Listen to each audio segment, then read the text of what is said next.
Pemirsa Khazanah, pernahkah Anda merasakan bulu kuduk Anda berdiri sendiri ketika Anda sendirian di rumah? Pernahkah Anda juga merasakan seperti sedang diamati oleh seseorang tapi ternyata tak ada seorang pun di sana? Ya, kemungkinan memang perasaan tersebut disebabkan oleh ulah jin. Kalau jin tersebut hanya sekedar numpang lewat, mungkin tidak akan terlalu mengganggu Anda. Tapi bagaimana jika jin tersebut memang jin pengganggu dan bertinggal di salah satu sudut rumah Anda? Apa yang bisa kita lakukan untuk mengusir jin tersebut? Ada beberapa rutinitas yang bisa kita lakukan agar jin tersebut tidak betah di rumah kita. Salah satunya adalah dengan membaca surat Al-Baqarah. Dari Abu Hurairah radhiyallahu anhu bahwa Nabi SAW bersabda, "Jangan kalian jadikan rumah kalian seperti kuburan. Sesungguhnya setan lari dari rumah yang dibacakan surat Al-Baqarah di dalamnya." Hadis riwayat Muslim dan At-Tirmizi. Dalam hadis ini, larangan menjadikan rumah menjadi seperti kuburan adalah karena salah satu sifat yang mencolok dari kuburan adalah itu bukan tempat ibadah. Oleh karena itu, agar rumah kita tidak seperti kuburan yang bisa jadi banyak setan pengganggu, gunakan rumah kita untuk ibadah. Dalam hadis dari Ibnu Umar radhiyallahu anhuma, Nabi SAW bersabda, "Jadikanlah bagian solat kalian di rumah kalian. Jangan jadikan rumah kalian seperti kuburan." Hadis riwayat Bukhari dan Muslim.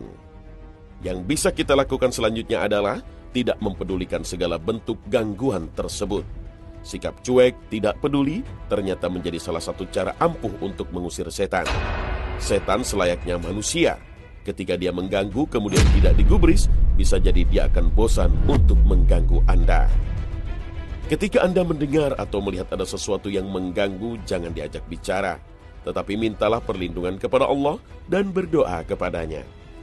Dari Abul Malih dari seseorang dia berkata, "Aku pernah dibonceng Nabi SAW, lalu tunggangan yang kami naiki tergelincir. Aku pun mengatakan, celakalah setan. Namun Nabi SAW melarang. Janganlah kamu ucapkan celakalah setan, karena jika kamu mengucapkan demikian, setan akan semakin besar seperti rumah." Lalu setan pun dengan sombongnya mengatakan, "Itu semua terjadi karena kekuatanku.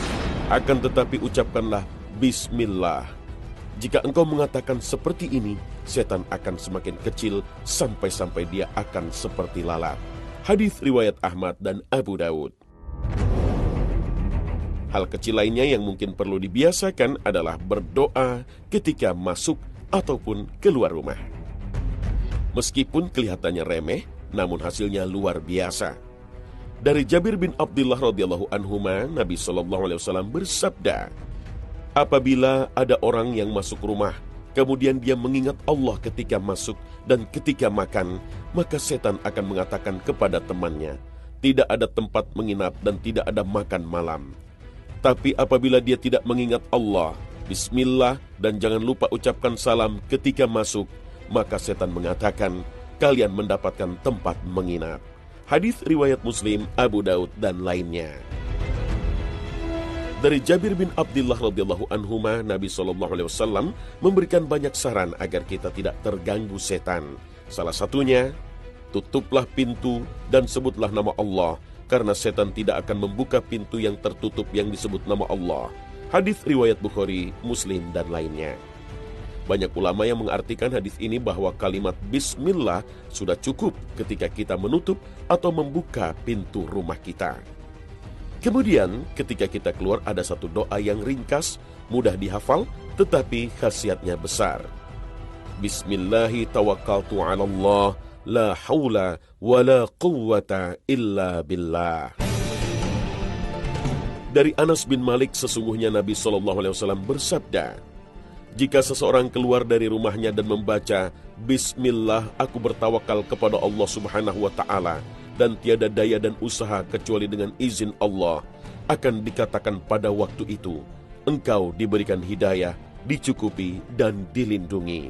Setan pun menyingkir darinya, dan setan lain akan berkata kepadanya, bagaimana engkau akan bisa mengganggu orang yang dikatakan padanya, telah diberikan hidayah, dicukupi, dan dilindungi." Hadis riwayat Abu Daud, At-Tirmizi, dan lainnya.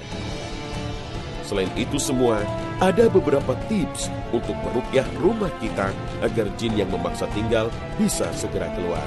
Bagaimana caranya? Yang pertama, sebelum meruqyah rumah, sebaiknya seseorang berwudu terlebih dahulu. Kemudian dia beristighfar dengan sungguh-sungguh memohon ampun kepada Allah. Ketiga, berdoalah agar jika ada jin-jin dan sihir yang ada di dalam rumah untuk diseret keluar, atau jika ada penyakit dalam diri yang disebabkan karena gangguan jin dan sihir, agar disembuhkan dengan izin Allah. Setelah itu, haluskan 7 lembar daun bidara, kemudian dicampurkan ke dalam air. Setelah itu dibacakan ayat-ayat ruqyah, yaitu surat Al-Fatihah, Al-Baqarah ayat 1-5, ayat 255-257, dan 284 sampai ayat 286. Ayat yang dibaca selanjutnya adalah Al-Ikhlas, Al-Falaq, dan An-Nas, masing-masing 3 kali. Selanjutnya, ambil sebagian air ruqyah untuk disemprotkan ke tiap pojok ruangan dalam rumah. Kalau perlu, azanlah saat menyemprotkan air ke pojok ruangan, terutama pada tempat yang dirasa angker. Semoga tips ini bisa membantu kita mendapatkan rumah yang aman dan tenang, yang dipenuhi dengan kalimat Allah dan tentunya hidayah Allah.